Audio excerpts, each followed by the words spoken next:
Olá, galera, tudo bem? Professora Arli, professora de Geografia do Instituto Genara Viana. Mais um vídeo para a turma 1001. E aí, meus amores, tudo bem com vocês? Saudade? Logo, logo estaremos juntos, né? Parece até... fica meio repetitivo, mas temos que confiar, né?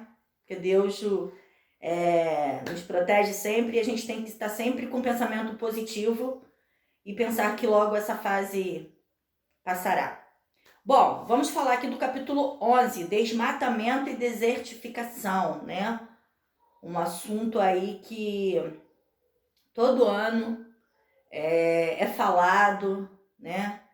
E o conteúdo mostra aqui na apostila de vocês como é essa situação do desmatamento e desertificação, não só no Brasil, como no mundo, né? O quanto as nossas florestas sofrem com esse processo aí que é tão comum no Brasil, tá? Mas lembrando que isso também acontece em diversos lugares do mundo, ok?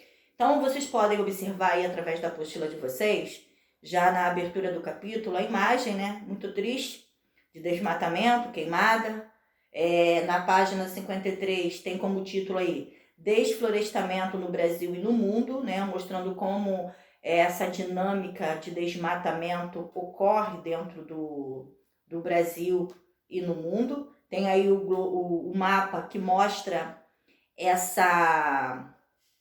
processo ao longo do tempo. Vocês podem fazer uma observação através desse mapa, tá?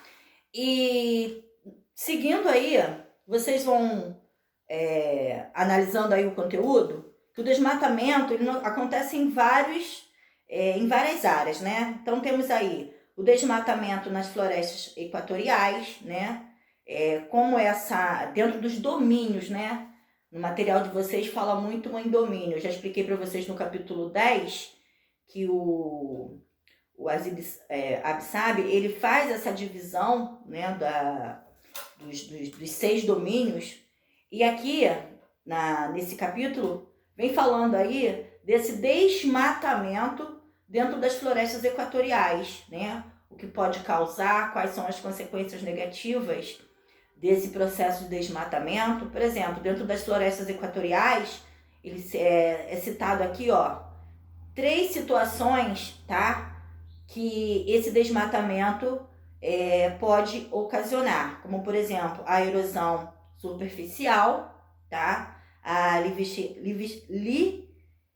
lixiviação e a laterização, tá? São os 3 processos que esse desmatamento são causados dentro desse domínio, principalmente do domínio equatorial, tá? Então peço a vocês que dê uma analisada aí, tem umas imagens para mostrar, mostrando aí como acontece esse processo, né? Na página 55 aí do material de vocês.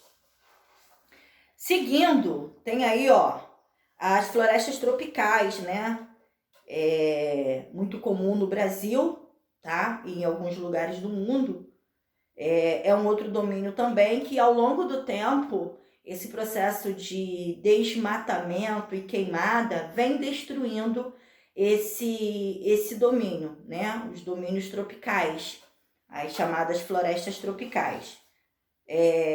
O material de vocês, ele vem trazendo esse processo de destruição, de desmatamento, né? E desertificação dentro desses principais domínios, né? Então, as florestas subtropicais e temperadas, as áreas que já foram devastadas ao longo do tempo, que ainda resta dessas áreas, né? As florestas boreais e de coníferas também.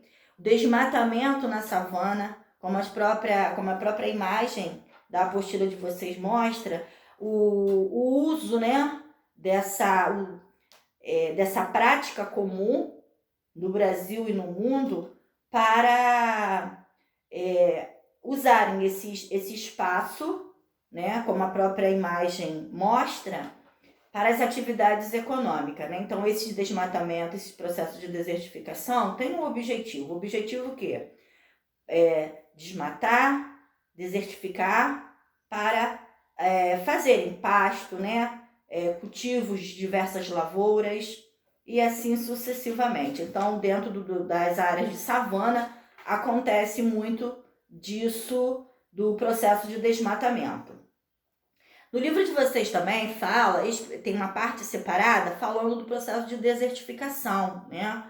Uma área que sofre muito, a gente fala muito que o Brasil passa por esse processo o tempo todo, né? A gente ouve muito falar do que acontece diariamente na floresta amazônica, entre outras áreas do Brasil, mas uma área que sofre muito com esse processo de desertificação é o continente africano, né? Que milhares de pessoas sofrem por causa desse processo de desertificação, porque quando se faz a queimada e destrói, né, o verde, as matas, para fazerem esse processo de pastagem, enfim, para a prática de atividade econômica, muitas das vezes esse solo é totalmente prejudicado, principalmente quando coloca fogo, né, quando se faz a queimada, tornando um solo infértil. E a maior parte da população da África subsaariana ali, por exemplo, no continente africano, eles acabam ficando sem uma forma de cultivar por causa desse solo, né, totalmente destruído por causa das queimadas. Então, esse processo de desertificação é um processo que atinge o Brasil, tá? E outros lugares do mundo, né? E principalmente aí a vários países da África subsaariana no continente africano, ok? Desertificação no semiárido brasileiro, tá? Finalizando aí o conteúdo do capítulo de vocês, que é um capítulo bem pequenininho, fala aí, ó, dessa situação dentro do Brasil, né? Tem até um mapa que mostra as áreas mais atingidas ao longo do tempo desse processo de desertificação, tá? A desertificação no Nordeste alerta principalmente os pequenos produtores, né? E a população local, pois o regime de chuva naturalmente irregular é alterado por causa desse processo, tá? Então mostra aí, por exemplo, o uso que é muito comum nas regiões norte e nordeste, das pessoas precisarem fazer cisterna para armazenar água, né? Porque todo esse processo de queimada e desertificação acaba mexendo com o meio ambiente e acaba atingindo a população em cheio. E é isso que o texto aí na página 62 diz, inclusive o mapa mostra isso, né? Essa situação dentro de algumas áreas no Brasil, principalmente norte e nordeste, tá? Aí, ó, o Instituto Nacional do Semiárido mapeou as áreas que são suscetíveis à desertificação no Brasil e as regiões que já estão passando por esse processo, denominada núcleos de desertificação, tá? Então já houve esse mapeamento e hoje o Brasil já tem essa área aí, né, que mostra as principais áreas mais atingidas dentro do território brasileiro que já passou por esse processo. É uma pena, né, porque é um assunto que todo ano se discute tanto, cria-se lei disso, lei daquilo, mas na prática mesmo a gente sabe que isso não funciona, que a cada ano esse processo avança, né, o processo de desertificação, processo de desmatamento, é uma coisa muito comum dentro do Brasil, né? E infelizmente, cada ano que passa a gente vê que esse processo ele vem aumentando, tá bom?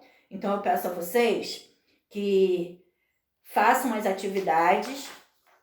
Tem alguns alunos entrando em contato comigo já pedindo as correções. É só mandar lá uma alô que eu envio numa boa, tá? Tô achando vocês muito quietinho. Somente alguns alunos da 1001 estão entrando em contato. Eu preciso que todos vocês, tá, mantenham aí o livro em ordem, porque o livro 4, tá? Já vamos finalizar. Daqui uns dias a gente vai finalizar o livro 4 e o tempo tá passando, né? E vocês precisam se mover. Beleza? Então, Nota no sistema da P1, dá uma olhadinha lá e qualquer dúvida, entre em contato comigo, tá? Beijo no coração, até breve.